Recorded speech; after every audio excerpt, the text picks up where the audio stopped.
Hey guys, thanks for listening to The Cynical Nerd. Please keep in mind that we do not avoid spoilers for any of our topics, whether they are current or past media. Listen at your own risk. Oh, damn it.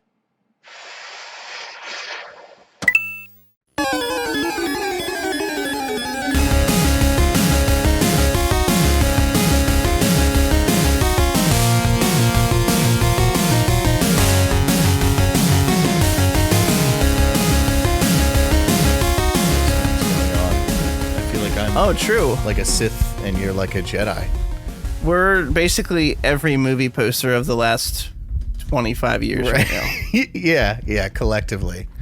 Yeah, you're a little orange to me. I'm a little orange to you? Okay, Well, not you, orange. but like your lights. The light. I understood what you meant. Yeah, I don't think you were implying that I had jaundice or anything like that. Well, I don't know what jaundice is orange. That might be very disconcerting.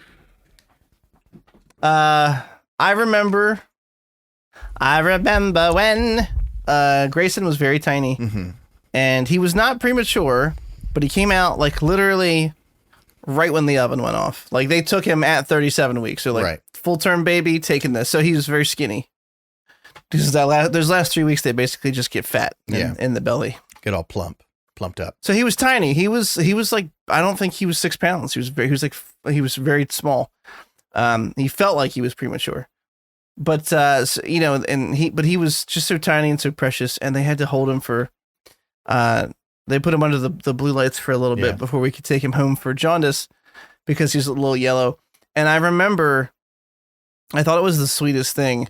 Samantha was like crying because she was like, and I was like, what's the matter? Like, he's fine. He's not sick. Like, this is a very normal thing that happens to a lot of children, like myself included, I think was a little jaundice when I was born. And she was just like, I know, but he looks so little. Like, there was no logic in the new mom brain. It was just, he's very tiny and pathetic and he needs me.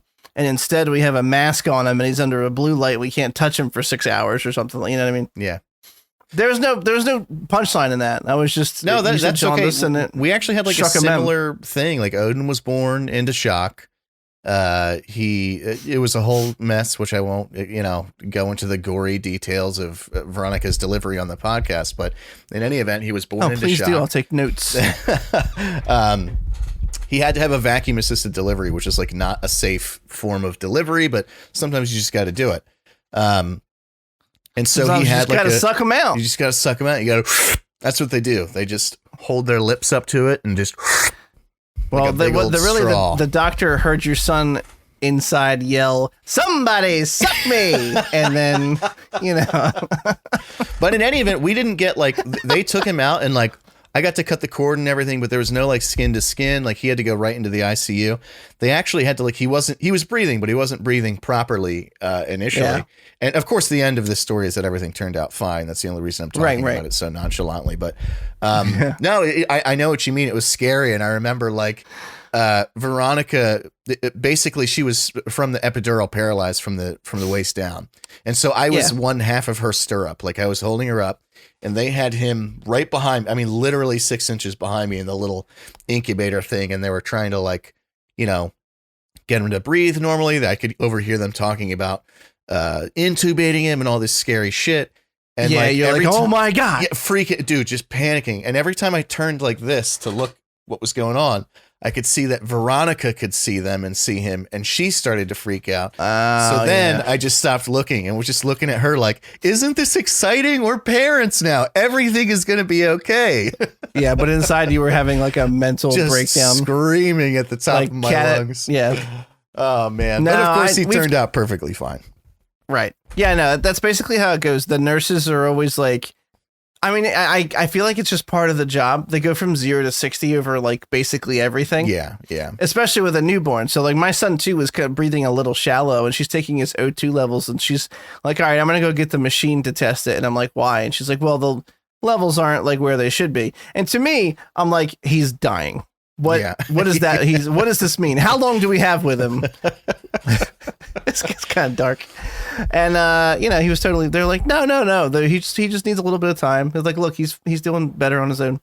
Yeah, and I gotta Is it say, the- like, I gotta put it out for like the old school, like the older nurses in L&D, because there was this one woman who was like a senior nurse, and then a bunch of young L&D. nurses. Yeah, you like that shit? Labor and It was live, like my you man. worked there. Yeah. In any event, so they were about to, like I said, they were about to intubate him, and she just said, like, hang on, I think we can get him to do it, because that's like a whole thing, of course. And turns out she just sort of massaged his lungs or did whatever the fuck she did, and he just started taking normal breaths. And so, like, later that day, hours later, she comes in and she's like, oh, hi, I was the one they were going to do that, and I, had him not, whatever. And we were like, oh, is your shift almost done? And she's like, oh, I'm done. I just wanted to come see him and make sure he was doing okay. I was like, you're going to make me cry in front of my new baby, because you're just such a sweet woman, and it's unreal to me that people like you exist. It was really touching.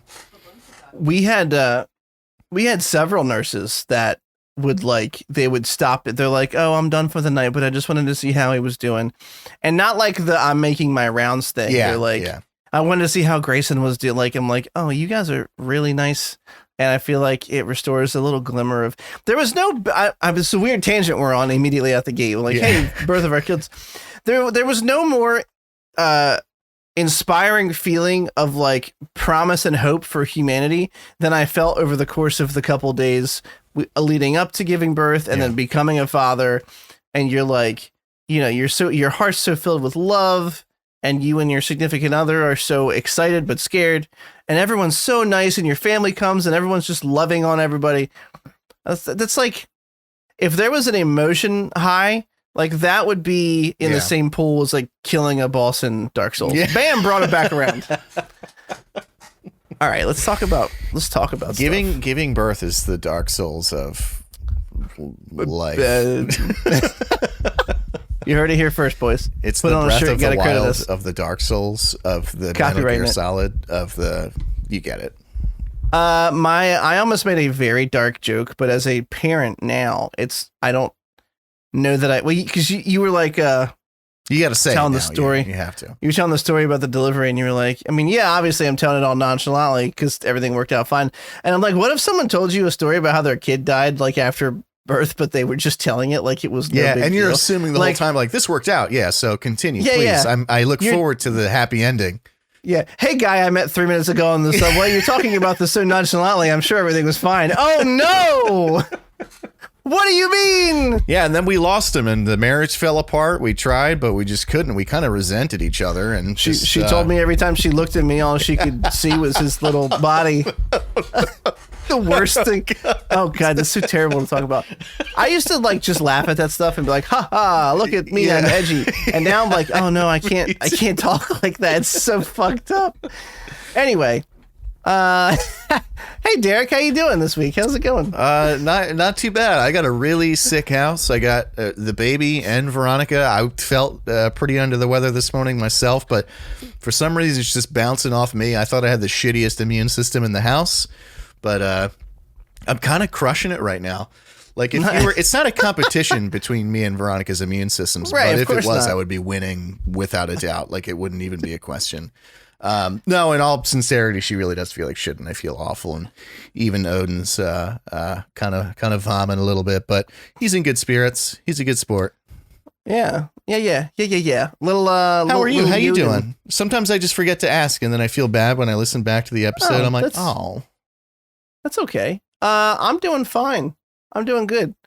I feel like my household went through something similar recently, and I too staved off the onslaught of German disease. Isn't it kind of like, don't you feel good about it? Like you have nothing to do with that like skill, but isn't it kind of like you are a little proud of it? Like, oh, I guess this affected me the least, huh? Yeah. No big deal. I guess my immune system is superior. You said Grayson, German disease, by the way. This is my last interruption, and it sounded like you said German disease, like as if a German disease had swept through your household. I know that's not what you meant, but it is what it sounded like. Well, he had a bad case of Hitleritis, I mean, the whole adage about kids starting school and bringing it's very true. Like he constantly has a runny nose. It feels like not right now. Actually, he's good right now. But like 2 weeks ago, he came home and he stuffy and nothing past that. Just stuffed up, couldn't breathe, makes him sleep like shit, which is annoying to us, but otherwise he's fine. Right. And then Samantha was like, oh, my throat's scratchy and my sinus, blah, blah, blah. And she got a little sick for a couple of days. And I started to feel it, much like yourself. And then I was taking my vitamins. Your elderberries. Yeah, I took a Gotta little, get them EBs. took a little elderberry. And like a day later, I felt like that on the onset of getting sick, right on the outskirts, you're like, I can feel my body. I don't know which direction it's going to go. I was riding right on the edge, and I brought the ship back. I righted it. We didn't hit that iceberg. Very nice. Very nice. I did start recently taking like a multivitamin, like a one a day, like old people take. And I'm wondering if it's just like made me an all around better person. Like, I wonder if you were to shoot me with a gun, if it would just like, I have an overload of vitamin E right now. So it just bounces right off. Yeah. Does the multivitamin have E10 in it? Yeah. Fuck you. Veronica has reminded me like 5 times over the week, like, that E10 joke was really good. I'm like, I know. I love how smarmy my fucking face is when I realized I was going to get to say it. I even paused. I was like, you going to be eating these. Anyway, I'm not going to reenact it. What's up, boys and girls? Welcome to the Cynical Nerd. Sorry for the ramblings of two nascent fathers. Nascent works, right? Yeah. Early on into fatherhood is what we're doing here. Episode 57. And I know we had some weird father conversations. They'll continue. I also wanted to start tonight just by saying we are not a political podcast, but my well wishes are with the entire Ukrainian people.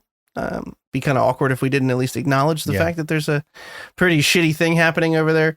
Putin's a piece of shit, and we don't have anything meaningful to contribute to the conversation besides, I hope you guys, I don't know, I hope someone fucking kills him, to be honest with you. Yeah. I saw that was in here, and I'm like, I am not equipped to have this conversation. No, and that's okay. I have the basic, most broad strokes of an understanding of what's happening over there. And of course you hope that everything turns out all right and that we're not living in a nuclear wasteland in a couple years. But the one encouraging thing is that, like, it's, a lot of people are kind of naysaying it and calling it propaganda, but the amount of info that's coming out about the Ukrainian soldiers and just sort of their little fuck yous to the Russians are, I don't know, it's just encouraging. There was like the one ship that refused to refuel a Russian warship. And so they had this whole, like, speaking in like naval language, like in all the proper channels and whatever. And when they actually officially requested fuel, they just kept, their only response from then on was, go fuck yourself. They just kept saying, go fuck yourself over again and again and again. Of course, they killed them after that. They're dead now. But I think they knew that was going to happen. And they just decided to go out with the biggest dicks that they possibly could. And I applaud them for it. Yep. That whole country seems to just be like holding up middle fingers, and they don't really care what happens to them. And I don't know what that's like to love your country so much that you're like, I don't. I'm glad that we live in America, and I do think that it's the freedoms we have are not something to be mocked, but like to have the dedication that some of these guys have. I've been reading there's a lot of propaganda, heartwarming stories of. There's the woman that's like, she told the Russian soldier, she was like, here's some sunflower seeds to put in your pocket so that when you die on the streets in Ukraine, you can at least grow some fucking sunflowers or some super hardcore shit like that I would never say to someone holding a weapon. A gun. Yeah. Multiple people holding guns. Good for them. I don't know what's going to happen. None of us do. Putin's crazy. He might launch a nuke. He might not. Hopefully he does not do that, because that would be detrimental to just life in general. It will. Very literally. Yeah, it would. Anyway, like I said, we're not equipped to have this conversation. Just wanted to mention it. I mean, I feel like it's weird to just not, I don't know. I just felt like I had to say something. Yeah. Kind of weird. If we really wanted to be like virtue signally, you would have the blue light and I would have a yellow light.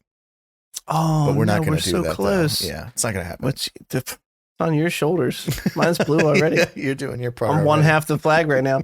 Anyway, so episode 57. It's probably going to be a shorter one, just to give you guys a warning. We have there's almost nothing out this week. Pam and Tommy still has like 2 episodes left.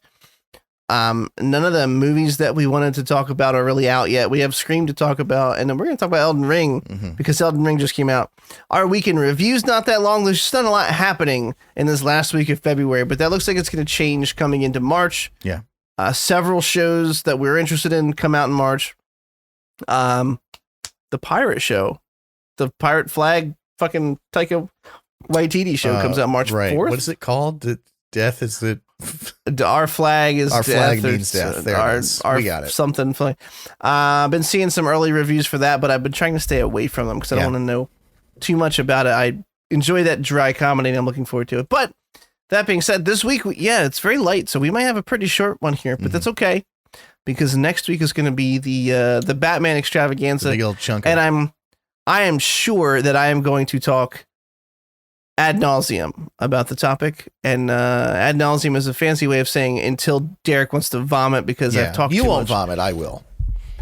Yeah, it'll be around like the 50-minute mark into the Batman review. Batman part, yeah. Yeah, just the Batman part.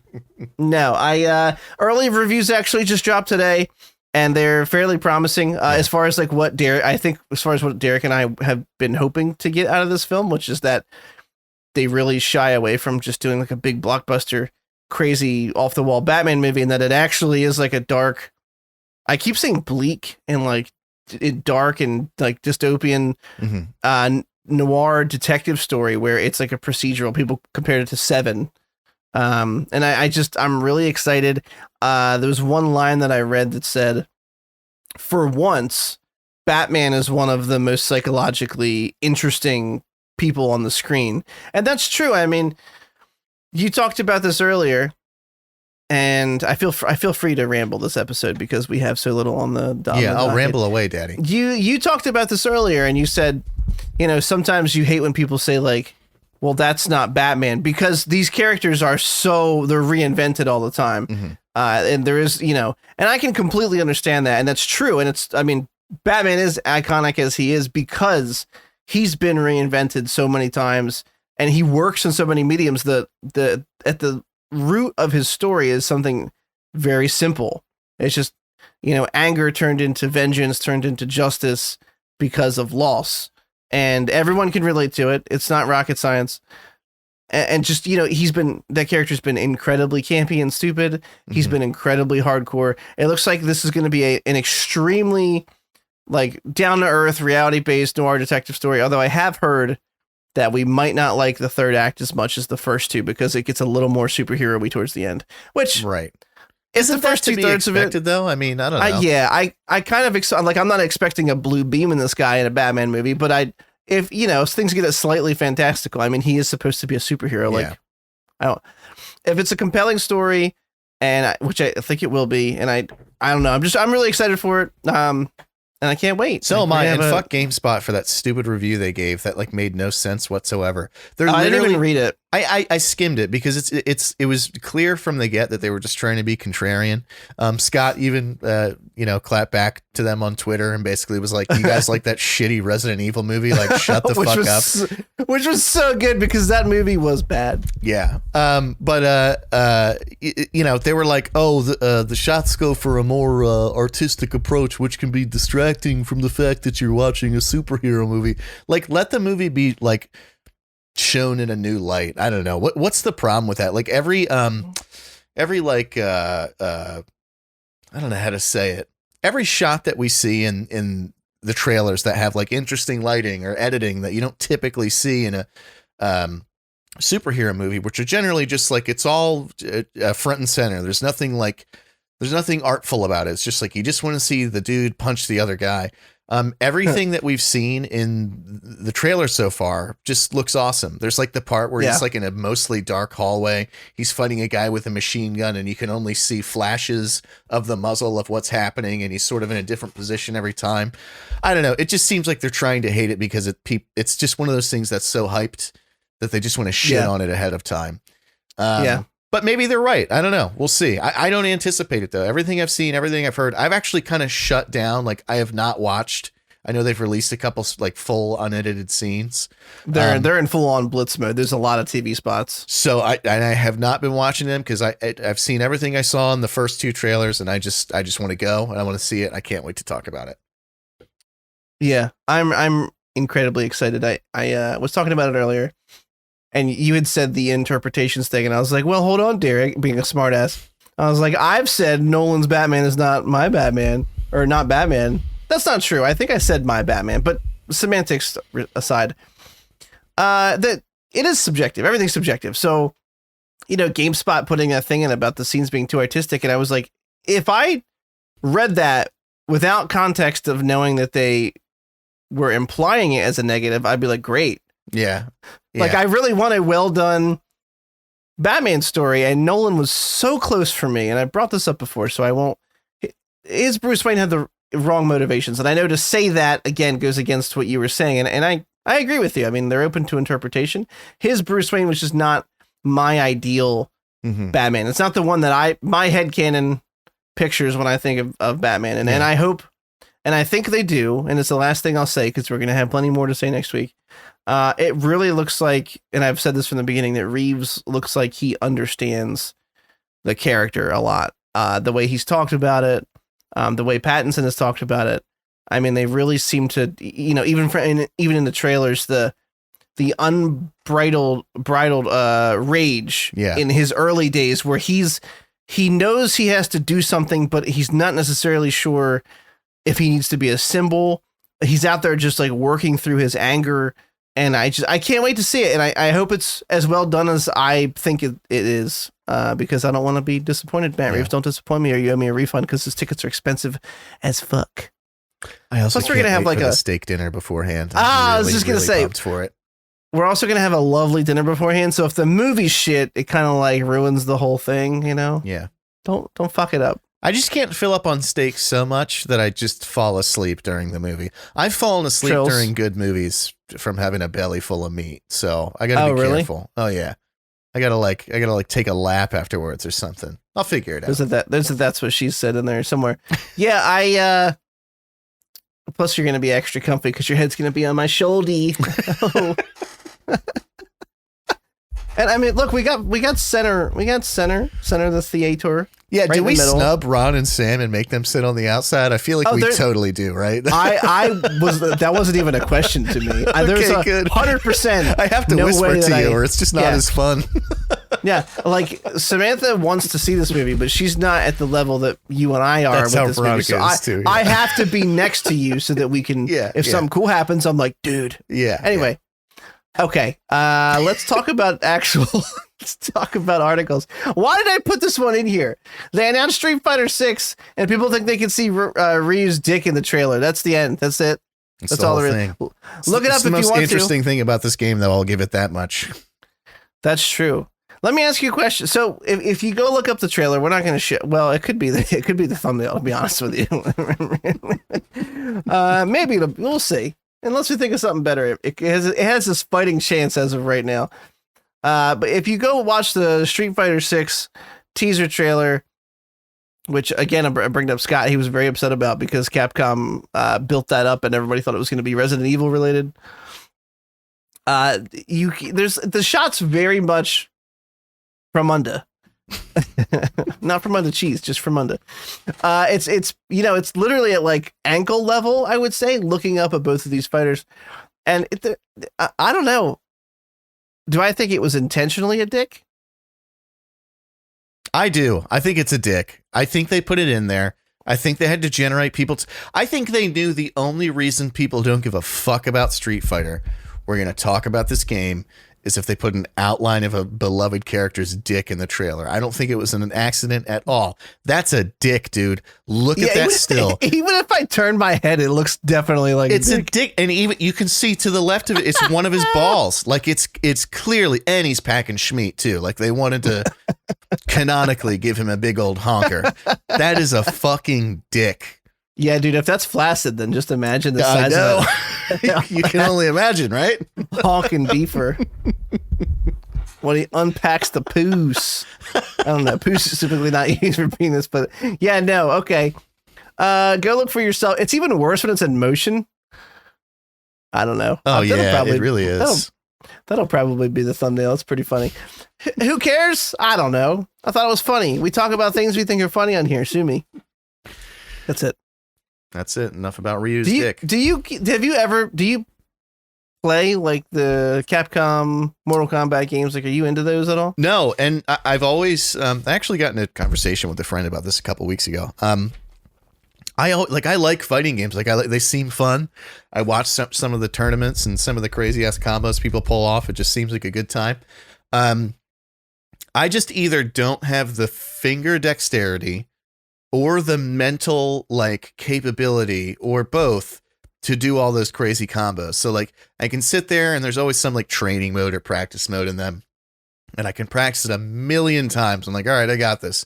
Once I'm fighting another human being, I forget everything. I don't even know the first button. I'm just not good at them. So I don't play them. Like I would like to. I don't feel like gate kept from them. It's just something I'm not proficient at. Right. I played Street Fighter when I was a kid, Street Fighter 2, just like everybody else did, Mortal Kombat. The last one that I got into or tried to get into rather was Dragon Ball Fighter Z, because it's a Capcom versus what was it? Capcom versus Marvel style game. And I got good at it when I was playing against my friends, but the moment that I got online, I realized I wasn't good. My friends were just really bad at that game. And it's the last fighting game that I ever tried to play. Yeah, I got you. I very rarely I get the urge to play a I think I played Mortal Kombat 10. Mm-hmm. I think I did Whatever too. the most recent one is. Yeah. I was like, oh, I kind of want to play that. And I played like so little of it and I never touched it again. Yeah. And it was a waste of a purchase. That's all I got to say. The end. I used to play Mortal Kombat quite often when I was younger. I have fond memories of like getting the Sega Genesis and like and going through the ladders of combatants and, you know, trying to master all the different fatalities and stuff. It's a good time. It's just something I grew away from as I got older, and I realized what my gaming identity was going to be. Yeah. But that being said, Ryu's dick heard it here first, or probably heard it here after you already heard it on the internet elsewhere. All right, up next, another video game. I have a story to tell you about this, by the way. Tell me, please. If you have this article up, the header image will be useful to you. Bethesda is saying bye-bye to their stupid launcher, which is fantastic. I wish more. To me, I know it's not the same, but like to me, this is the same level of like internal victorious feelings as if like one of the streaming services just gave up and like shuttered. And they were like, there's too many of us. We're just going to let Netflix take back over. We're going to give you shit. Yeah. We're going to sell our library to Netflix and you can just pay that. Yeah. This is fantastic. I mean, everybody there was a time there where everyone and their mom was coming out with their own launcher, and it really is just a giant hassle. Mm-hmm. And the thing is that Steam is not perfect, and they were absolutely not perfect when they started, but they were the only game in town basically when it came to purchasing digital games for such a long time, because everything was at your fingertips there, and you had your friends list and you could launch and you had the useful overlay. And all these launchers came out because they wanted you in their ecosystem. And the problem with that was that all of these launchers lacked the feature set that Steam did. So they were all far less useful than being able to play it through Steam. And what I mean by that is, for example, when Division 2 came out, my buddy wanted to play.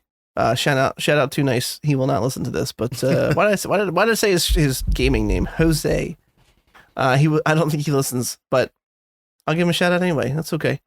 He wanted to play Division 2 with me, and I'm like, oh, I actually can't buy it until like next week. I don't get paid. I don't have any money. And he was like, I'll get it for you. Because you just pay me back. I'm like, oh, real bro move. So we're trying to figure out how to do that. Well, you can't gift through the Ubisoft launcher. And he couldn't give me like a gift card for the Ubisoft launcher. So there was literally no fucking, my friend wants to give me a game on their platform and cannot do that. He would literally have to just PayPal me fucking money so I could buy it. And I'm like, it's those kind of, that's why people pirate things. if your content is worth it, I will pay money if I deem it worth it. And it is really my call, right? It's our call as consumers. If you're going to make it difficult for me to give you money, then I'm going to look at ways to not give you money. That's really all it comes down to. What it all comes down to. But it's, it's funny you say that. It's actually why streaming took off in the way that it did, because initially Netflix was really the only player in the game. But if they didn't have something, then you kind of just couldn't watch it. And so people just fucking pirated, like Game of Thrones. Game of Thrones only ever got as successful as it was because the first 4 seasons were like the most pirated thing in history at the time, or whatever it was. And then, of course, once things became more accessible, and this is sort of the only thing that I really have to say about this. I'm getting there, but when you make things accessible and you make them just make sense, people would rather spend money and do it legitimately than basically run the risk of pirating it and whatever you ended up getting bad, whatever. I have always when I first built a PC, I pirated games all the time just because I was like, oh my God, I can do this for free now. But I would always rather support a developer, especially one that I trust, like From Software, which we'll get into later.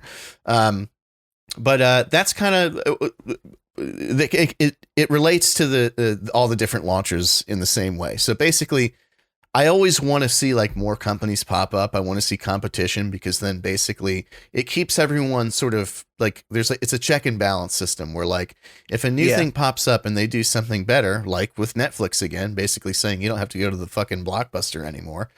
You're going to want to migrate to that thing. That puts pressure on the other company to either keep up or come up with an even cooler idea. But for some reason with game launchers, none of them, zero of them are anywhere near as good as Steam. And some of them are downright broken. I think the one that comes in a close second is not a close second. I'm sorry. The one that comes in second, and it's not even close, is probably Origin. It's at least the most navigable. But there's just these very basic features missing from, all these launchers. And again, it's just a way for them to advertise their own shit to you. They're trying to circumvent this, cut that Steam is basically getting by hosting their games on their launcher. But it's the best one. And I mean, it's the best one by far. Like you said, it's not perfect, but the other ones are far worse. So, I mean, this is awesome. I hope it continues to happen. I know we're never going to see Origins, go anywhere. But even Activision, Blizzard, rather. Their launcher, I had a similar thing with Phil a couple years ago where he was trying to buy me Diablo 3 and it just wouldn't let him. There was just and I'm just this is the simplest thing on Steam. It's just buy for a friend, and then you click on their name and then you hit submit, and then your friend now owns that game. That's it. Yeah. But it was this whole thing. And then we kept getting this error message. It's it was just dumb. Long story short, without talking in circles, it's just these very, very, very seemingly basic things are just inaccessible on most of these other launchers. Right. So fuck you, Bethesda, for ever having this launcher, but I'm glad you made the right decision in getting rid of it. Yeah, for sure. For sure. And 7 games ago. I asked you to pull this article up because the header image is that of the Skyrim guy that you see immediately upon waking. Once upon a time, back during Christmas times, I got you 2 presents and I never gave you the second one, if you recall. And I said I needed to get something to I told you it's a pillowcase. So the pillowcase is him printed on an 18 by 18 pillow. Wait, really? So that whenever you wake up, you're seeing the guy. Right. You're finally awake. And I just thought it was fucking hilarious. And I still have it. It's really hilarious. I just got to pick up an 18 by 18 pillow. Maybe I'll bring it to you when we go to the movies. Man, the you getting me gifts to me getting you gifts ratio is really bad. Well, it was a t-shirt and a pillow. It wasn't a huge, Right. Well, I appreciate it. Anyway. Good news. I think you gave me a hat from your work too, didn't you? Pretty sure unless you accidentally gave that to me with the t-shirt, I think you gave me a hat from your work. I was like, I don't know why he gave this to me, but I'm grateful. I'm going to set it in my car and never wear it. I totally didn't mean to give it to you, but I also don't care. Was it a beanie? It was a beanie. Yeah. Okay. Yeah, I was curious as to where that disappeared. Doesn't matter to me. It must have been a revelation in the car. tonight on episode 57 of the Cynical Nerd. All things laid bare tonight.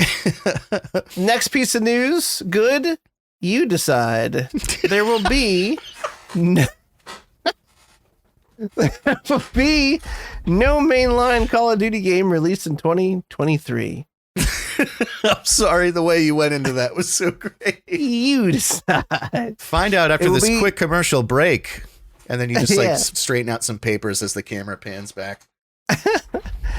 This is going to be the first time since 2004 that there will not be a major Call of Duty game release for the holidays. Good. I mean, honestly, they're so just Call of Duty saturated the Call of Duty market with Call of Duty. You know what I mean? Like they are like incredibly dependable. There will be a Call of Duty every year. I mean, it literally, since 2004, that's crazy. Yeah, every year. 17 I didn't even realize years, that. Yeah. 17 years of consistent yearly Call of Duty releases. So good for them. And I've never really been a big Call of Duty fan. I remember playing Modern Warfare and liking it just like everyone else did. But I don't follow COD. I don't like COD very much, to be honest with you. Mm-hmm. I prefer Battlefield, even though they're in a big stinker zone right now. Yeah. So here's to Call of Duty, and I hope that the time off makes the next game better. Yeah, I never got into them either. I liked Nazi Zombies in whichever ones those were in, but that was about it. But it's, I think we had talked about this before, so I won't retread that ground too much, but basically like the big hitter shooters of this year, or I guess last year, were Call of Duty, I guess Vanguard it was called or something, Halo Infinite, and Battlefield 2042. And none of them really like sold in the way or had ratings in the way that those releases generally do. And for like 20 years, these franchises have dominated the market. And I think it's actually a good sign that people are finally going like, do something else. I mean, I found Halo Infinite's campaign to be really good. There are criticisms of it that are very valid. I don't even think we ever got around to talking about that campaign on the show, by the way, but that's all right. I liked the campaign. The criticisms of it are very valid, but the online is kind of like it's fun, but I have not played it in, I don't know, when was the last time we played? 2 months? Like when it came out? Now it's been quite a while. Yeah. You just get tired of the same thing again and again. So I actually think that we're seeing like an evolution away from just the same fucking game again and again and again, which is encouraging. I don't know if this is like a symptom of that, or if this is just sort of how things happen because of COVID. But maybe it is, it would be encouraging if they're going, well, maybe we need to take an extra year off in order to make sure the next one, isn't panned the way our last one was. Right. I know that Ubisoft with Assassin's Creed, their whole thing for a long time was every single year we released an Assassin's Creed. They had the Ezio trilogy, and then they had Assassin's Creed 3, and then Unity and Syndicate. And Unity and Syndicate did so poorly that they went, hang on, we need to reassess and do something new and different. And that's when they did Origins, which I wasn't particularly a fan of, but a lot of people really liked. Long story short, I think it, hopefully it works out for them. Hopefully they do something new and fresh with it. Syndicate was also really good too. I liked Syndicate. That was a lot. the one in Britain, wasn't it? Yeah. There was a train driving around the entire map the whole time, and these fucking knobs are jumping off, they're jumping on, they're jumping off. Love, who we going to assassinate next? I don't fucking know. I don't know, that was bad. I lost it towards the end. That's okay. Okay, so I just had an idea while you were talking. Right. The next article should also be the episode title. So this is a quick piece of news. They hosted the DICE Awards, a fairly prestigious video game award show. Greg Miller from Kind of Funny Games, they do a podcast.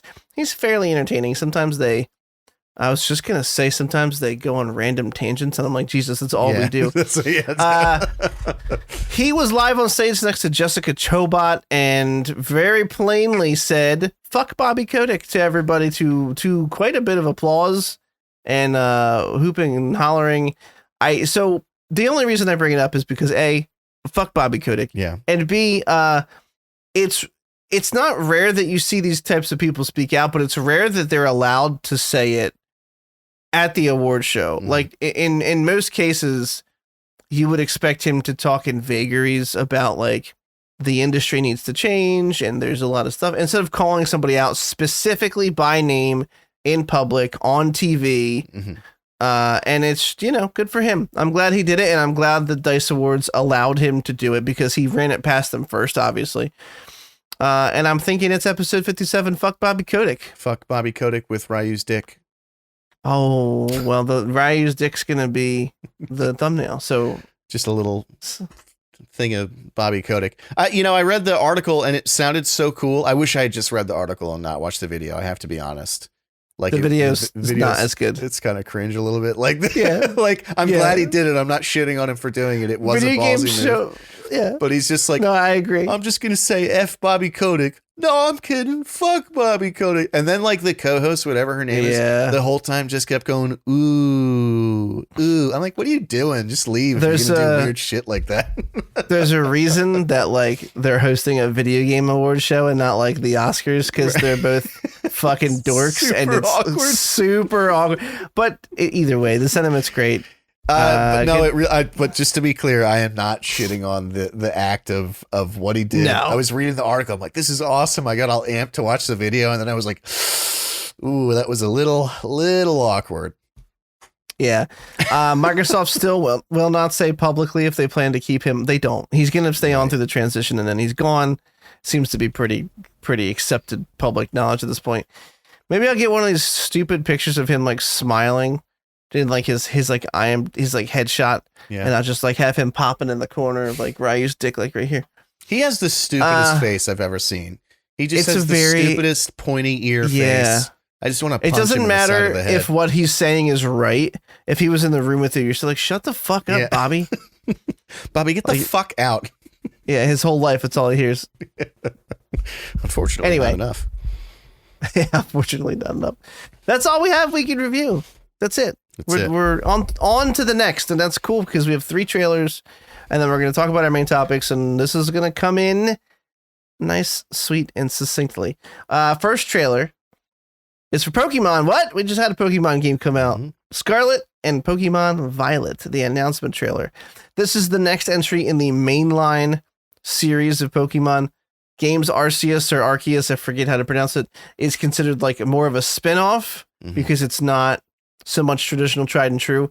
This game, however, being developed by the same company who did Pokemon Arceus Legends. Arceus, whatever. Still haven't figured it out. I say Arceus, but I will not shit on you for saying Arceus. I have no idea. I'll do Arceus. Arceus, just so we're on the same page, Okay. Well, now I'm going to start saying Arceus, so we're different. Every time you change, I'm going to change mine too. Okay.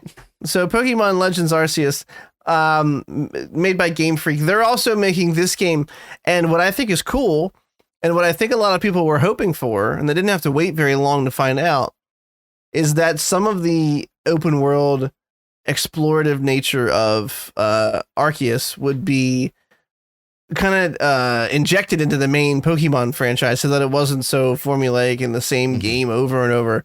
And that looks to, judging by the trailer, looks to be exactly like what they're doing. It literally looks like Arceus if there were cities in Arceus. You're not appreciating that I'm switching back and forth every single time I say it. I just need, I'm like looking for a reaction. But anyway, it literally looks like they demoed a new zone of Arceus that had cities in it. Like it looks literally like that game with like townsfolk and shit. And I don't know. That's kind of cool. It's weird to me that like I played the first Pokemon game when I was a kid, and then I really never played another one. I didn't play any of the sequels. Nothing. I played I played Blue, I think, when they first came out. Trading cards. I was balls deep in it, even though my balls hadn't dropped yet. I was still balls deep in Pokemon, and I never went back after the first game. And all my friends did, and I just never did until Arceus, and Arceus really grabbed me, and I've had a good time with it. But So I just want to interject really quick. We did get Pokemon Arcology. We did purchase that. We own it now. Okay. We started playing Pokemon Astrology, and let me tell you something. Here's the thing. I have been playing this game for an hour and a half, and the game has not begun yet. There is so much hand holding in the beginning. Oh, the of this intro game. sucks. I can't really give you like a review on it yet. It seems cool, but it takes so fucking long for the game to actually stop with these tutorials and meaningless conversations and just put you into the world. I think when we're done, we're actually going to play some if Veronica's still awake, but nice. Because it seems great, just the fact that you're actually just dumb shit, like the fact that you have to actually aim and throw your Pokeball to bring a Pokemon out. I don't know. There's just something neat about that.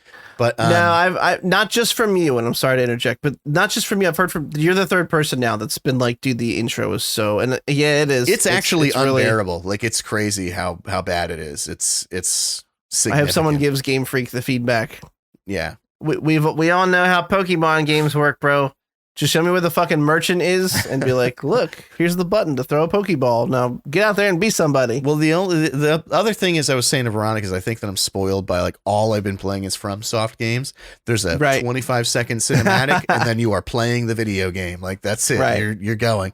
So there's got to be a balance though between that. I mean, it shouldn't be all these tutorials. My God. Yeah, you can't either be From Software or Pokemon Ancestral. So. But the trailer looks fine. I mean, honestly, like I was saying, but about playing the first one and then never going back, this kind of makes me interested in Pokemon again. I'm if it really is the kind of the open world nature of Arcane with, I can't do a straight face, with the modern day that flew right by me. I didn't even the modern day Pokemon gyms and all that shit. I might be very interested in picking it up. We'll see. I also am very hopeful that someone's just got a Switch emulator running on the Steam Deck by then, and I can just do that instead, because once again, fuck Nintendo. Yeah, fuck Nintendo. And Bobby Kotick. I will tell you this much. And I think I've mentioned this before, but I played Red and Blue just like everybody else did. I played Yellow when that came out. I also didn't play any of the other ones. I just didn't care once they started adding Pokemon. Samesies. But I did a couple years ago for 3DS play, I think it was Sun and Moon. And Phil had Sun and I had Moon, I believe.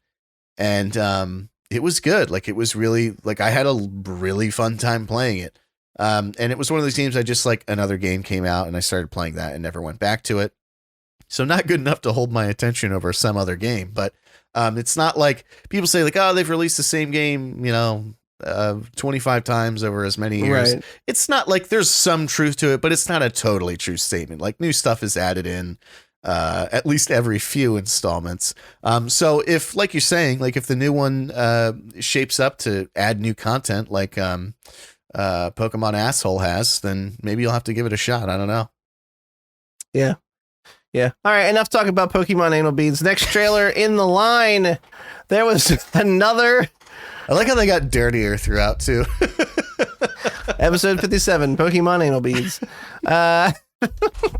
That's gross, actually. Never mind. I was gonna say we should do that. Nah, I'm good. I don't need that.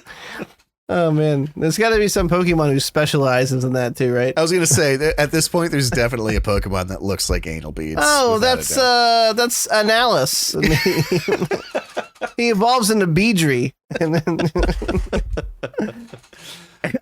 third form's Orgasmo. Okay, the next Morbius trailer. The final Morbius trailer came out yesterday, I forget. It came in the doc very recently. I think it was today. I don't know. This movie looks exactly the same as it did in the first trailer, which is suspect. Could be good, could be bad, leaning towards kind of bad, probably right around the kind of bad section. I'm sure I'm not gonna hate it, it wasted my time. It depends. Let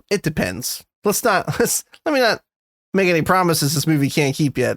This movie comes out April 1st. It's been pushed back because of COVID. They literally pushed this film back because No Way Home was doing so good. Mm-hmm. They didn't want to encroach on the box office, because if you guys didn't know, No Way Home is basically printing its own money at this point.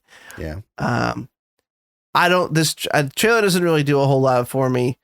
It certainly doesn't make me really want to watch the movie any more than it does before. The one glaring question I have that I need this movie to answer for me is what the fuck Michael Keaton is doing in it. Because he's apparently Adrian Toomes. So is it a variant of Adrian Toomes? Is it our Adrian Toomes, but something happened with I don't know. Mm-hmm. Did this trailer change your mind about this movie at all? Are you looking any more or less forward to it? Frankly, like my shtick from the beginning has been like, all right, all the trailers are focusing on the central theme of like, are you a good guy or a bad guy? Right. I don't give a fuck. I don't give a shit. I just want to see cool vampire bitey scratchy scratch. Yeah, that's true. And it looks like it's going to deliver on that. Like, I have a soft spot for those stupid ass Underworld movies with Kate Beckinsale. Plus, Kate Beckinsale in like skin tight leather. I'm trying so hard not to judge you right now. I'm not judging you based off of Kate Beckinsale. Those movies are. Oh, Bill Nye's in the first one, dude. He's excellent in that movie. Don't even. He's excellent. Not Bill Nye the science guy. Bill Nye, the British actor. Oh, the octopus. Yeah, exactly. Pirate. Yeah, gotcha. Yeah, that guy. That Bill Nye. I have to every time I talk about that Bill Nye, I have no real reason to talk about Bill Nye the science guy now that I know he's an asshole. So now I should just start every time I talk about Bill Nye that has a Y at the end of his last name. I should say Bill Nye the Britishman, the Brit. Anyway, I love those movies. They're stupid, I know, but they're just weirdly enjoyable. I like just dumb vampires. I mean, Kate Beckinsale is very hot. Yeah, and she hasn't aged and has somehow, 1 second I know, since the first one came out when I was We were like saying the same old. thing. She has not diminished at all, although she did fuck Pete Davidson, which is like, I'm a little jealous, but also... she was just like a cougar, just looking for a quick dickin'. Yeah, a quick old dickin'. Like, because he's a goofy bitch. I hate Pete Davidson. And she's like in her 50s now, and she's like young, dumb. Heard he's got there's a rumor he's got a big dick. A big ole, yeah. And I honestly, I just out of morbid curiosity, I'd like to know if he does or not. Yeah, I'll look at the gotta picture. I want to see his arm next to it, though. Like his... heroin tracked arm next to it. Oh, otherwise I won't. Addict burn. Kate Beck, I know what happened. She's looking through Instagram. Right. She sees his goofy face and she's like, no. And then someone's like, I heard he's got a big dick. And she's like, maybe. I could sure use a good dickin'. They did it for like a week. I don't know. Didn't even. He's also banging Kim Kardashian now. Yeah. Good for you, buddy. And ruining Kanye's life, which is just seeing that unfold in real time has been like just so worthwhile. It makes the threat of nuclear war feel a little less, like a little better. Just knowing that Kanye is losing his fucking mind, that a guy like Pete Davidson, like everybody went to high school with a Pete Davidson, the dude who always bummed cigarettes and never bought a pack. That's Pete Davidson. Like, to just know that a multi-billionaire Kanye West, his life is being just dismantled by this fucking asshole-faced person is just he's around my joy kids. to me. That fucking guy's around my kids. Exactly. If I had a time machine, I would use it to go back to the day that Pete Davidson hit puberty, and I would hand him a pornographic version of "Oh, the Places You'll Go" to his dick. And I would be like, you're going to get to fuck all of these hot ladies. That's all I would do. Keep that dick clean. It's going places. Yeah. Make sure you scrub under your balls, and one day Kate Beckinsale might lick them. Morbius. Morbius, whatever. Yeah, how do we get from Morbius to Pete Davidson's dick? I don't care about the internal. I don't care about the character study of this fucking movie. Like, it's going to be stupid. I just want to see it for the vampire action. And I think the trailer has made it seem like that might be pretty good. The combat, I mean, he's slicing people. He's killing them. He's throwing them. He's making them eating them. You know? No, I agree. I don't give a shit about any internal struggles. He can suck a fat one. It remains to be seen if Jared Leto will be tolerable or intolerable in this film. I can't really get a sense from the movie, to be honest with you. Don't say that shit like that when I just took a sip of fucking Gatorade, please. Oh, I'm sorry. I didn't even realize it was funny. It really is a roll of the dice with Jared Leto. Yeah, it's like I know he's a good actor, but that doesn't mean he's gonna be fucking not obnoxious in this film for some reason. Yeah. All right, next. Another trailer for Fantastic Beasts: The Secrets of Dumbledore. I don't know why I said it like that. It sounded like it was it sounded like it was a city in Lord of the Rings. Right. The Tower of Dumbledore. It really does. Anyway, this comes out April 15th in theaters. I don't know why I'm saying everything weird right now. This is the third installment of Fantastic Beasts. Yeah. Our boy Jude Law playing the titular role of Dumbledore. And I don't know. Sure. I always thought Dumbledore's early years sounded interesting to me. Like I always wanted to know like what he used to get the fuck up to as a super powerful wizard. So I don't know. I liked the first Fantastic Beasts film enough. It was okay. Yeah. I didn't watch the second one, I don't think. And I might be interested in this. I'm not going to get paid for it in theaters. Absolutely not. But I will watch it when it comes out, I guess, just because. The end. How do you feel about it? Overwhelmingly, that seems to be the opinion of these movies, and I know we talked about it on the show before. Where like they've made so much money, which is insane. Because who do you know that's like, oh, I love Fantastic Beasts? Nobody. I have never heard someone say that. Like they just lack. If they did, I stopped hanging out with them, and therefore I don't hear them say it anymore. But you understand what I'm saying. The Harry Potter movies have like I don't know. Everybody has a favorite. Well, everybody who's a fan of Harry Potter has a favorite one, and they just have this quality to them. They're fun to go back and rewatch. But once you watch, I'm the same way. I saw the first one. I never saw. I think it was called Crimes of Grindelwald. Was the second one. And then they recast Grindelwald in this one because Johnny Depp got in some trouble. Yeah, but if you're gonna recast Johnny Depp, Mads Mikkelsen's a pretty good choice. Yeah, he is. He's pretty easy to look at, I gotta say.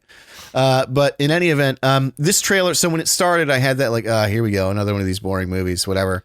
It kind of looks cool though, a little bit, doesn't it? Like some of the scenes seemed like they were pretty well shot. Well, that's why I said. I mean, I like Eddie Redmayne in the role. He's quirky and weird, and I am interested enough in Dumbledore's early years, and yeah, I'm interested. I am.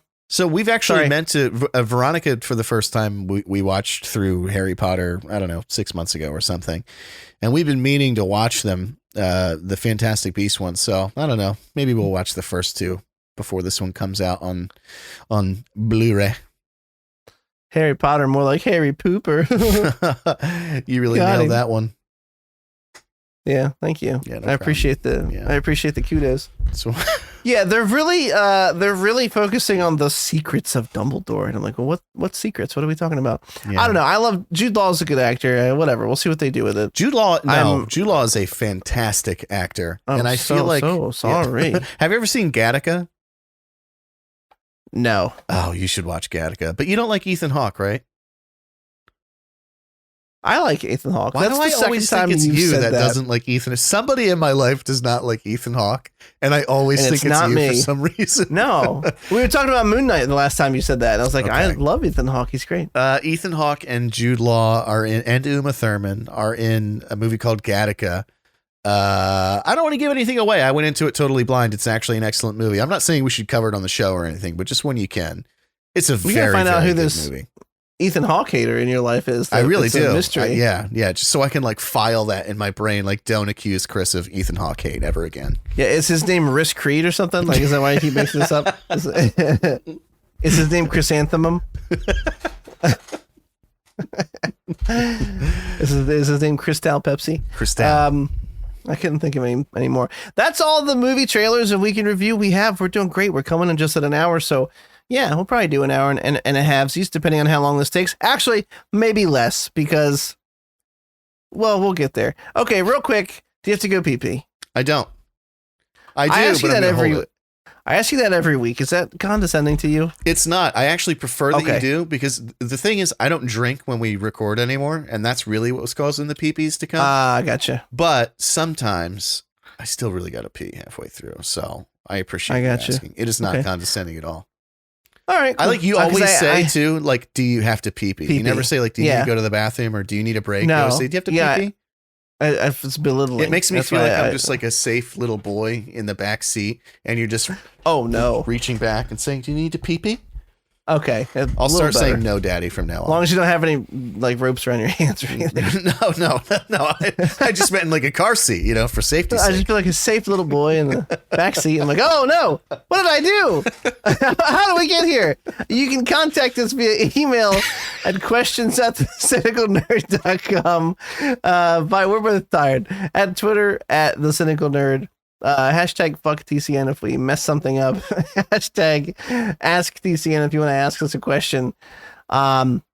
We have an email this week, and the email is from service@paypal.com, and they sent us a $5 offer for fragrancenet.com, and it says it ends soon if we don't use it by Thursday, March 3rd. So okay. We're really going to have to jump on. No, but I'm kidding. I'm not kidding. The email is real, but there are no emails. If you want us to read your emails, discuss your emails, answer some burning questions you might have, feel free to send them in. Yeah. Thanks for reaching out, PayPal. Thanks for sponsoring us this week. I imagine that was written by Musk himself. Yeah. So I He's really a big appreciate fan. you. I really appreciate the coops. Really appreciate the coops, Muskie.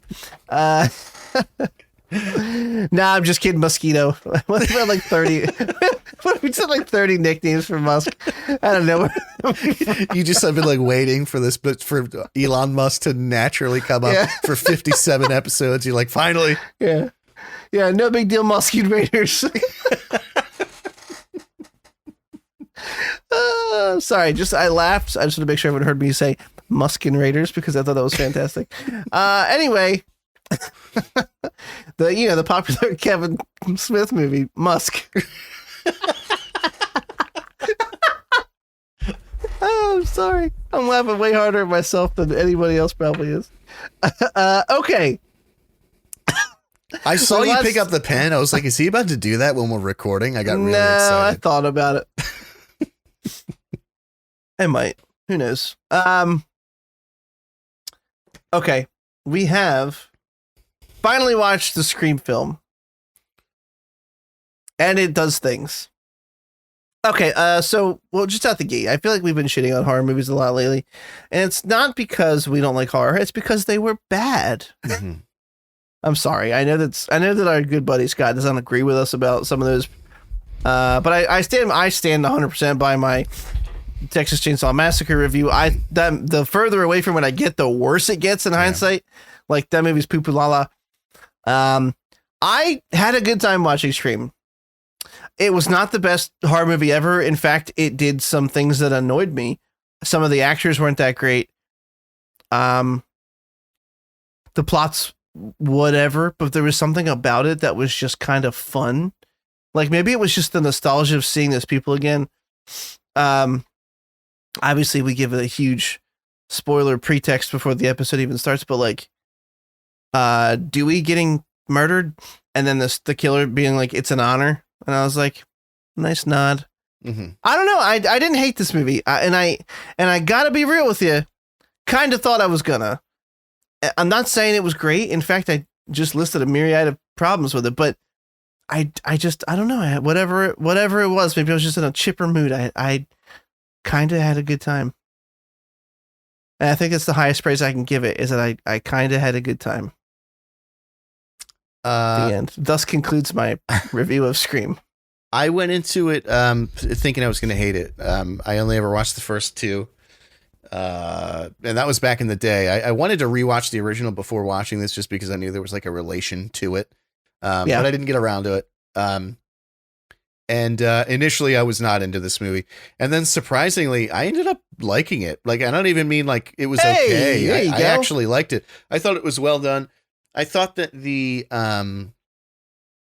did this thing where they like played with the tropes that we talk about horror movies, which is what the original did, of course, as well. I was going to say, it's what all those movies tried to do, but right. Obviously the gimmick of the first kind of wears and the subsequent sequels don't work as well. On the gimmick, which is why I really didn't feel like it was like chintzy. I thought it was an intelligently written movie. The dialogue was unbearably bad, but the overall, like the way they're just like commentating on it reminded me of Matrix Resurrections. The conversation about the studio. In that it's like they're talking shit on the movie that they're in as a natural part of the movie. Like, there's just something genius about that to me. Like, I did love the whole, like, oh, they're going to bring in legacy characters with some small ties to the new guys. So that, you know, dude, it was and like, they list the franchises that do it. They're like Star Wars did it. But I'm like, oh my God. No. And I guess like in universe, maybe this was addressed in the other movies, but like they made a movie about the first movie called Stab. And that was their way of like addressing, that's their way basically they could talk about the first movie. You don't remember? You didn't watch those? I didn't. Oh, I did watch those. Yeah. No. One of the movies is based around the production of the first Stab movie, and the killer emerges while they're making the Stab movie. So it's like a killer killing people during a movie being made about this killer killing people. It's very convoluted, and it's kind of why the series falls apart. But like Sydney's like totally against it. She's like, "Oh, you're making a entertainment movie about this is my life and people I love died." And I don't know. The sequels got weird. I don't remember where they got really bad, but I know that they eventually, it was just, the graph was just ever declining. Yeah.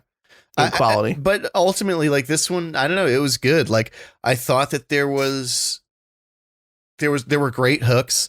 Like there was I don't know why. I just felt like, well, okay, here's a couple things I want to say. One, I feel like when you have a slasher movie, the whole point is you're supposed to feel like when the slasher comes, even though they're the antagonist, they're the bad guy, they're sort of the star, right? I mean, like Leatherface, Michael Myers, yada, yada, so on and so forth.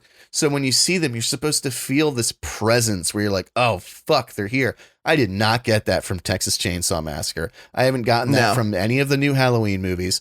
But there's this scene in the hospital. I can't remember the character's name where she's like trying to wheel away on her wheelchair. And God. Ghostface comes out into the hallway and like the music just goes like dong. And I was just like, I got goosebumps. I'm like, fucking Ghostface is here. Like this is the guy. Like this is the killer. I don't know. It just felt like a great moment. I knew from the beginning that Jack Quaid was the killer. From the moment he was, and this guy is way too nice. He's the killer. I know it. And they even pointed out again, just with that like meta commentary. It's one of the first things is Dewey, survivor of the first film, says, well, you're the love interest. It's always the love interest. And he ended up being right. I mean, and they even commented on how Dewey was right. At the end of the movie, they're like, Dewey had you fucking, or he says it. He goes, Dewey had me pegged from the beginning. Yeah. Side note, I'm happy to be seeing Jack Quaid in more things. I like him. Me too. He was really enjoyable. From The Boys. Yeah. But, and then there was the scene where like at the end, again, it's corny line. It's the one line. There's always like a fine line with one-liners. I feel like their day is basically a bygone era where you have to really make it written or sold in a way that's just doesn't come across as corny. I loved when fucking Jack Quaid was like climbing after whatever her name was and said, what about my ending? And she goes, here's your ending, and stabs him through the cheek. I thought that was, dude, I was like wanted to jump out of my seat. I thought it was really good. Courtney Cox was unbearable in every single scene that she was in. I couldn't stand her. All the legacy characters really didn't need to be in it. Like, I think like Dewey's the only one who really served any kind of purpose. Yeah. But again, they talk about that in the movie. Like, oh, they'll just bring him back to draw on the old crowd. That's me. I'm sitting here like, that's why I'm here, because I saw this movie as a kid. I just thought it was smart. It was smart and it was fun and it was entertaining. Again, dialogue. The only bad thing I have to say about it is the dialogue. It was just, there were some scenes I just pulled out my phone. I'm like, this is just so dry. But, the broad strokes of it were great. I really liked it. Yeah. There are things in this movie that in the moment I was like, okay, because you have to, with any horror movie, you have to suspend some disbelief. For example, where the fuck was everyone in that hospital? Yeah, I know. I was like, what is going on? Did he call in like a bomb threat and she didn't get the fucking memo? Yeah. Did he like buy everybody Pretzel Factory for lunch and they're all down in the break room? Like, I mean, like there's alarms going off and I'm like, what? There's nobody here. It's the middle of the day. They're rushing to the hospital to find her. I was like, okay, this is dumb. How the fuck did Ghostface get in the hospital? Obviously, costume in a backpack, change somewhere, but like, this is insane. And you have to, if you can't look past it, then you're not going to have a good time. And some of those scenes were really good, which is why I think that's what has to happen for me. I think I've just cracked it live on air. I just had an epiphany. I can deal with unbelievable shit in horror movies if the stuff you get from it is really good. Mm-hmm. Like if the scene is well done and it actually gives me a sense of palpable dread. And it did, like you said, the score does a pretty decent job as far as horror films are concerned. And when he shows up, you're like, you're getting stabbed. Like that's Ghostface. I don't know if you know this or not, but like, you know, I hope your mother was a piece of Swiss cheese because you're about to have a lot of holes in you. Like, yeah, no, I had a good, that was terrible. And I'm so sorry. I had a good time. I'm going to be honest with you here. I tempered my review slightly because I had no idea which way that you were going to swing on the pendulum.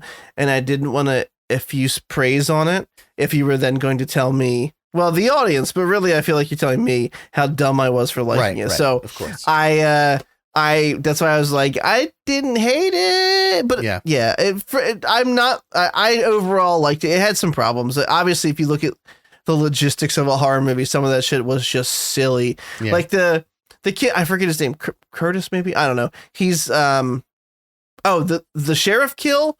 And then the shower, the kid in the shower. Yeah. That was great. That whole scene was fantastic. Like the way he manipulated them both. Yeah. Was really cool and smart. But then the way the I forget his fucking name. I want to say Curtis, but it's the kid who was at the party that got lured out with the come find me thing. Yeah. They're making out on the couch and she's like, do you want to go fucking? She's pretty hot. And he's like, how do I know you're not the killer? You're trying to get me alone. But then he immediately goes outside to be alone. To follow it like that, red flags everywhere. Again, have to kind of forgive that stuff sometimes. Some of the kills were pretty gory. The knife through the neck part was pretty. That was brutal. Like it was clearly CGI, but it looked really brutal. Yeah. I have nothing else to say. Good job. If you were gonna do another Scream movie, I'm glad they did it that way. I hope I never see Gale Weathers again. Yeah. I hope there's never another Scream movie, but I mean, people seem to have liked this one, so it's probably going to happen. Yeah. I hope she weathers a bout of alcoholism and never comes out of her trailer again. I'm sorry. That's really mean. She only came back because Dewey was in it. Yeah. And they wanted everyone to see them together before they killed him. Like that. I feel like that's the only, like, I know she was a big part of the originals, but she had nothing to do in this movie. She literally came back. They kind of reconciled. Not really. There was like a glimmer of hope, but then he died, so she's sad. She even gets shot in the fucking finale and does nothing while Sydney does everything. So it's like she did nothing in this movie. She had no arc. Yeah. She was just there for fan service. Dewey had something to do, even Sydney more than the others, but not really. Yeah, really, she was just there to just remind you that there was a tie to the first movie. I do love that she was like, you're even in the same fucking house? Yeah. Like, that was a cool reveal, too. I'll say that. Like, I remember when she's like on the phone and then it does this pan backward and all of a sudden, like, that scene from the first one goes like, oh, fuck. Like, that's where they were. Yeah. I thought that was really neat. Yeah, was pretty cool. And the other scene that was really good, again, this is the last thing I'll say with the sort of meta within a meta, was the girl twin on the couch watching the movie Stab, which is of course a recreation of the movie Scream. That was the part. Guy saying, "Just look behind you," while she's not looking behind her, and then right at the last moment she goes, "Fuck," and like realizes. I thought that was a smart scene. I liked it a lot too. She was a joy. She was barely in the movie, but she was a cool character. Yeah. I liked her. Yeah, she seemed fun. Guess what, Derek? What, Christopher? A little game came out this week called Elden Ring, or as I have fondly been calling it, Smell Dem Fings. From Software's latest. Smell Dem Fings. Yo, bruv, smell them things. Scott, first of all, I hope you're happy that we just had a positive horror movie review. Now stop yelling at us for our other ones, please. Yeah. We take it very personally. No, I'm kidding. It's all in good fun. Elden Ring came out, and we've been playing lots of it. And we're going to talk about general thoughts. So right out the gate, Let's just Front Street. Oh, I used to say that all the time. Let's put this out on Front Street. The game is just a joy. I don't want to bury the lead here. Yeah, I wasn't gonna do. I figured I would just go with an amalgam, greatest hits of my idioms, but put it out on Front Street. The PC version has some problems. Definitely around stuttering and frame rates specifically. So far, it's really it, but it's not working the way you would expect it to work. The game looks great, but it doesn't look, should this be stuttering, great. Like, it's not gonna make your graphics card blow up from the insane amount of detail in it. You know what I mean? So we are hopeful they will work it out. I know that we're giving them the benefit of the doubt, but that's because they've performed well in the past. So they have the benefit of the doubt until proven wrong. We'll see how it goes. They've already talked about it. They've historically had pretty bad PC port launches. I think all the other ones came out on console first and then PC. So it was a little I don't know if that's more or less forgivable, but in any event, the PC versions always tend to not launch well, and then they fix it. It's just a question of how long. Yeah, how long it takes and what kind of manpower we're talking. I was gonna say I think Dark Souls released 3 released simultaneously, but I actually got 3 on PS4, so I don't remember, to be honest. That was my PS4 heavier phase because I had a couple buddies playing like Diablo 3 on PS4, and I was like, well, wow, buy it on there, I guess. Anyway, initial thoughts on this game are that it's everything I wanted it to be so far. Excuse me. No hyperbole. The open world mixed with the classic legacy dungeons. My dog is about to start howling. I'm just going to mute myself. The Ein Siren, the Einrin, that doesn't work at all. Just this combo of features, the open world exploration, where there's literally any direction you look, something fucking cool, and like you get surprised by dragons and land mobs that come out of nowhere and try to kill you, and there's caves everywhere that have loot, and there are little things glowing everywhere to hit and get like another Ashes of War or something. And then the legacy dungeons that just so strongly evoke previous titles, where it's a very linear, Dark Souls levels are never linear, but you know what I mean? Where it's a very enclosed, you're trying to track down all the bonfires or sites of grace in this game, find all the secrets in the castle and kind of work your way through. It just has everything that I wanted, and I'm extremely happy with it. And I am in love with it and not able to give a fair review right now. Derek, how do you feel about Elden Ring? I feel excellently about it. I'm sorry if you can hear my dog. Veronica is holding his mouth shut, but we may have some squeals coming through. When we record this, there's just nowhere else in the house to put him. Otherwise, he'll just wake Odin up. What's making him howl right now? The fire alarm. We have a fire station that's like 2 blocks away, and every time it goes off, he howls. And sometimes it goes off 4 times in a row at 3 a.m. It's a real joy.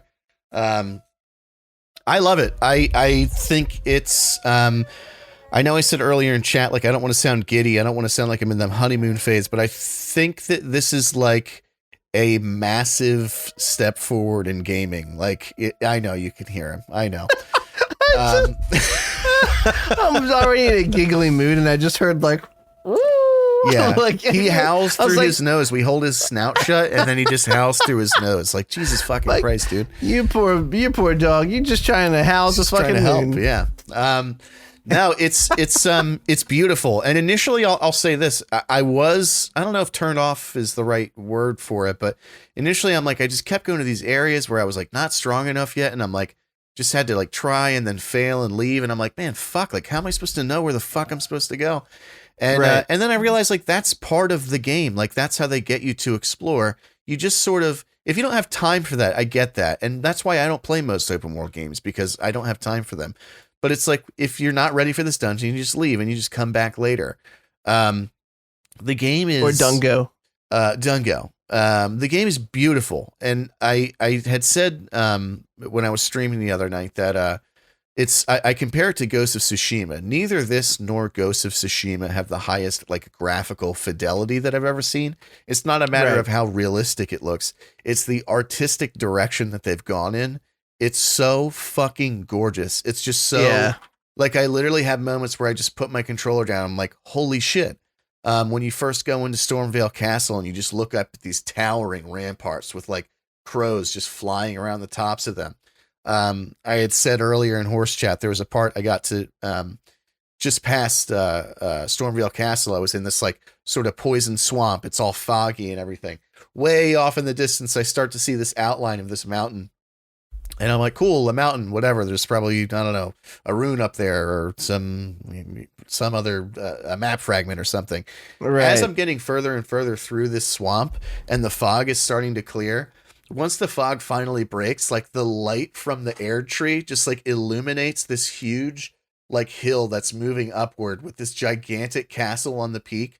Like a mile behind that, I can see another mountain that has a castle on top of it. That's fucking And I was awesome. just like, the thing that's amazing to me is it's an open world game. I wasn't on like this prescribed path. Like I could have approached it from any direction.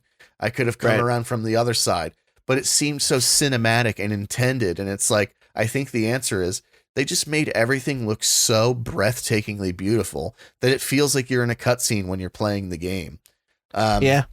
So like initially, I'm just so used to the formula as it stands, which is do this area and then do this one. And then if you want to do this optional area, you can, but if not, you can move on here, so on and so forth. I like that.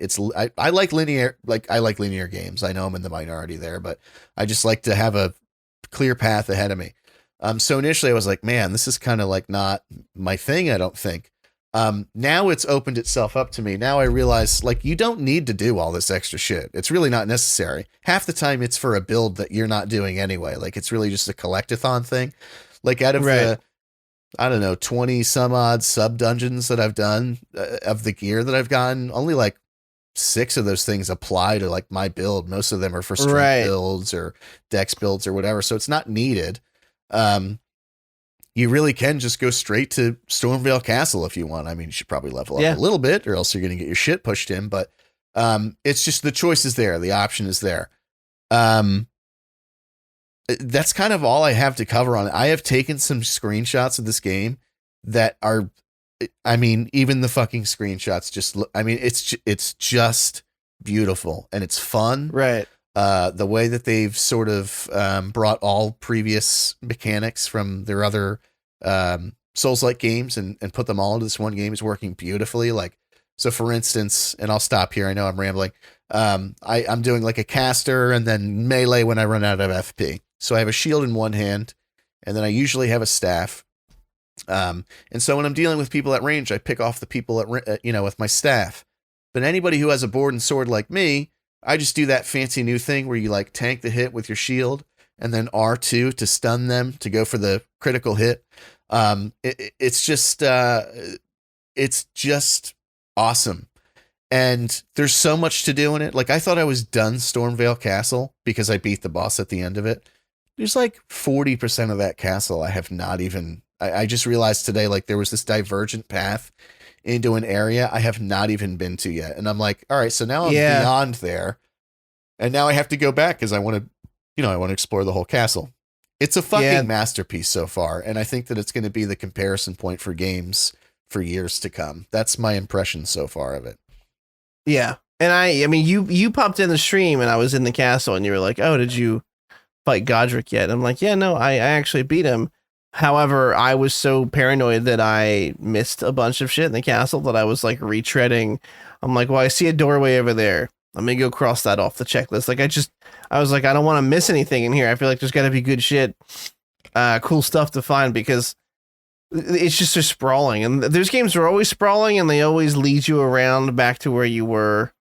And the thing that happens sometimes in Dark Souls, previous titles, level designs, happened to me in the open world for that. And I was like, oh my, I fucking love you guys. When you start off and you're in like the pit and there's like a tutorial on what you're supposed to do and stuff. There's a ledge, like it was not a ledge, it's a high cliff and you can see a body dangling with something on it. And I'm like, well, I don't see any visible way to get up there. So I'm sure I'll get over there some other way.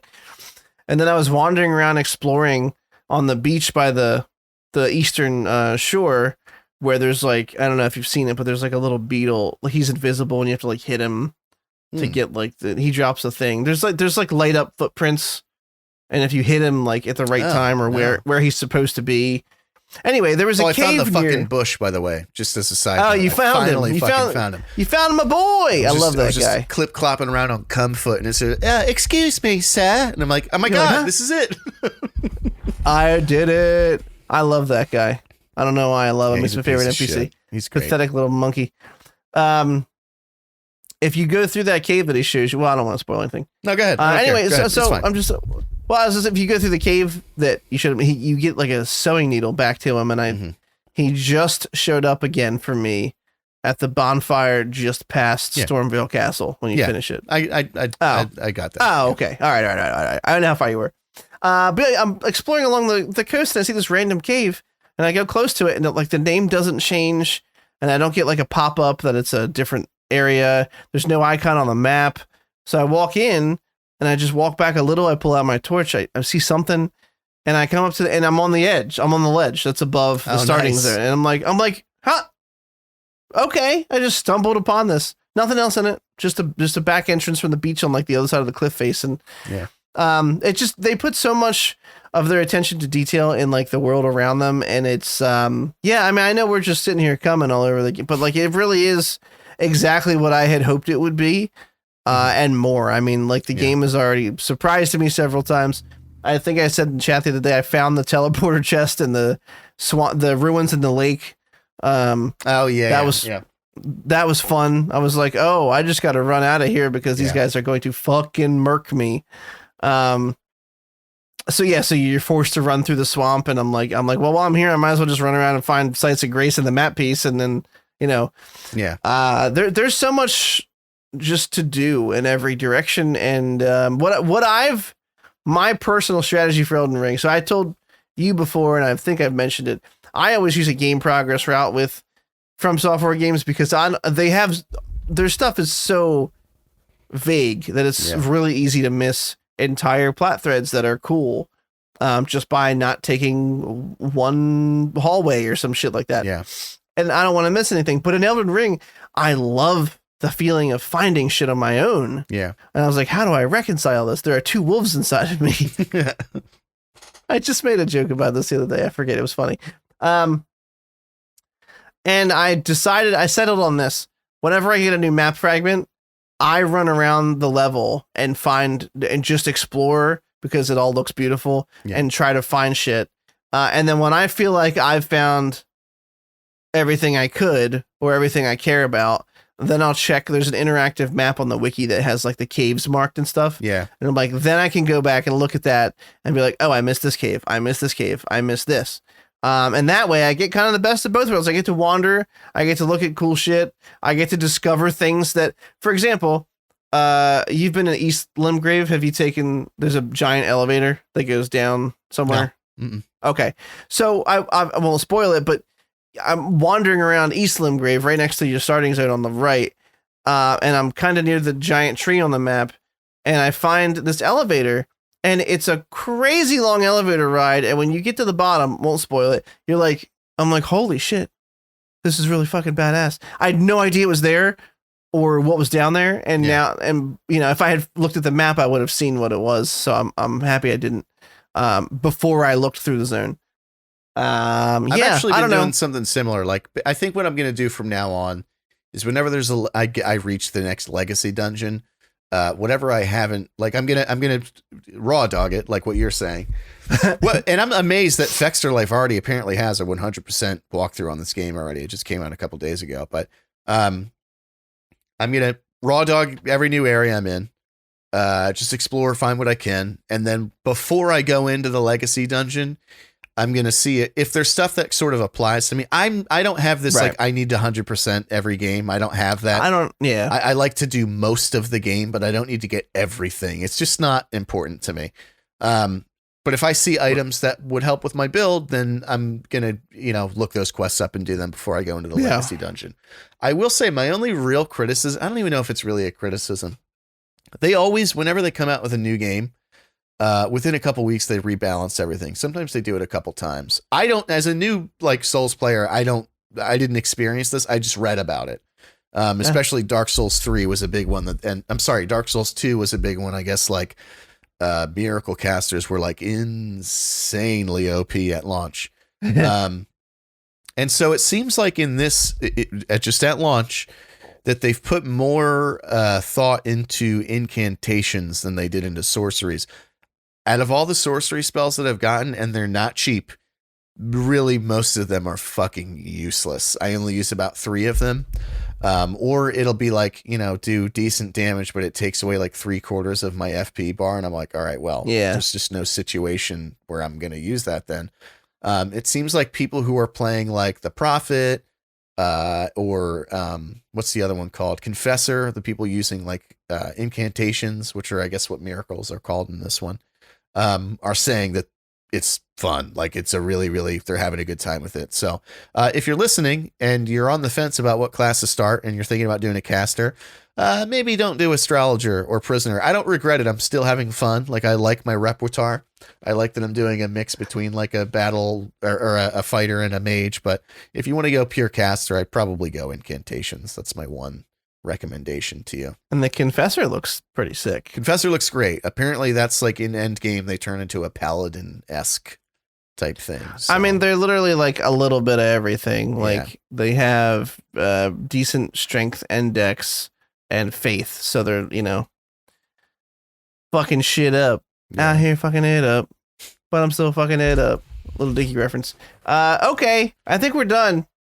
I'm done. I want to play Elden Ring now, so. I'm going to start mixing the podcast and put the audio version up. And then I'm going to play a little Elden Ring. Or, once again, Smell Dem Fings. All right, bruv, Smell Dem Fings. Smell Dem Fings, bruv. This has been episode 57. Smell Dem Fings. Fuck Bobby That's what Kotick. Is it Smell Dem Fings? How about Bobby Kotick with fingers underneath him? I was gonna just do Reed's dong. Yeah, that works too. Because I got a really good picture of Bobby Kotick like looking to the side and smiling. That feels like that's the one then. Yeah, fuck Bobby Kotick though. All right, we're gonna wrap her up. We'll see you. Whoa, sorry, hold up. Where can everybody find you at, Derek? They can find me on Twitch and Twitter. I have OT project at work, and I've been I have a quiz coming up in school, so just like L&D, just some industry terms I've got going on here. So pretty much just weekends I'm going to be streaming, and it's going to be purely Elden Ring. And you can find me on Twitch and Twitter at Dr. Gloom MD. That's DRGLOOMMD. Nice. You can. I am streaming during the week because I don't have any overtime for work. And I'm very excited because we get to see the Batman this weekend, but that's not what this is about. You can find me on Twitch and Twitter at TCNplays. I haven't set an exact schedule yet because honestly, that's nearly impossible. Mm-hmm. The podcast is always a floater. It's always Sunday or Monday, depending on what Derek and I have going on in our respective lives. So the beginning of the week is really indeterminate, but I will be streaming consistently. Weekends have been great. Played a lot of Elden Ring this weekend. I even had a 2-hour early stream on Saturday and then streamed some more later on. I came back for seconds. I was the hungry little boy. I don't like any of that. And on that note, now we're you're going to the boy go in the back seat. Oh, how the turntables. We will see you next week. We'll see you then. I'm Batman.